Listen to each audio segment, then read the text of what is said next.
Hi guys, எல்லாருக்கும் வணக்கம் guys. இந்த வீடியோவில் நம்ம என்ன பார்க்க போகிறோன்னா, இந்திய அணியை பார்த்தா பயமாதாப்பா இருக்குது. அது மட்டும் இல்லாமல் எங்களோட சீரீஸ் தோல்விக்கு இதுதான் காரணம் அப்படின்னு சொல்லிட்டு இந்தியா பார்த்தீங்கன்னா சமீபத்தில் 3-1 சொல்லிட்டு T20 சீரீஸை சவுத் ஆஃப்ரிக்காவுக்கு எதிராக வின் பண்ணியிருக்காங்க.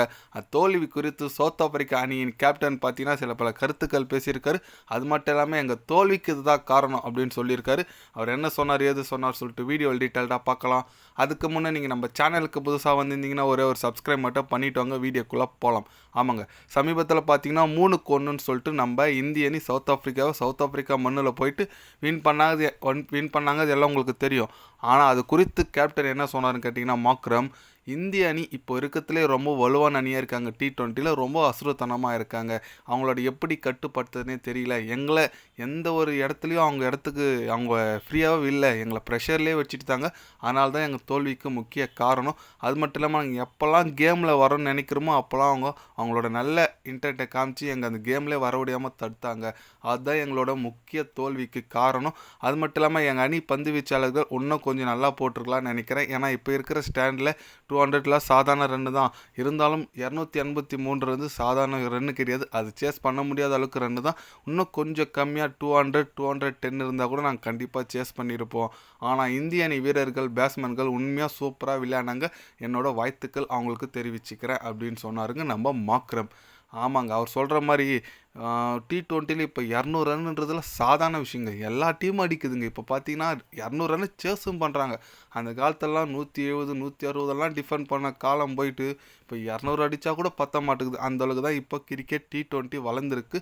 ஏன்னா நீங்கள் ஐபிஎல்லே பார்த்துருப்பீங்க, எல்லா டீமும் சேஸ் பண்ணி எல்லாமே 200+ போனாலே ஜெயிக்கும் நம்பிக்கை இல்லை. ஒரு டைமில் 200 போனால் அப்போ ஜெயிச்சிரும்பா அப்படின்னு இருந்த காலம் போயிட்டு 200 போனாலே இப்போது இந்திய அணி எந்த அணியானா இருக்கட்டும் சேசிங்கில் பக்காவாக இருக்கிறாங்க. அதனால் இப்போ பார்த்தீங்கன்னா சமீபத்தில் மாக்ரம் இந்தமாதிரி சொல்லியிருக்குது எல்லாருமே ஆச்சரியமாக பார்க்குறாங்கன்னு கேட்டிங்கன்னா, சவுத் ஆஃப்ரிக்காவிலே போயிட்டு இந்திய அணி 3-1 ஜெயிச்சிருக்குது. பெரிய விஷயம்.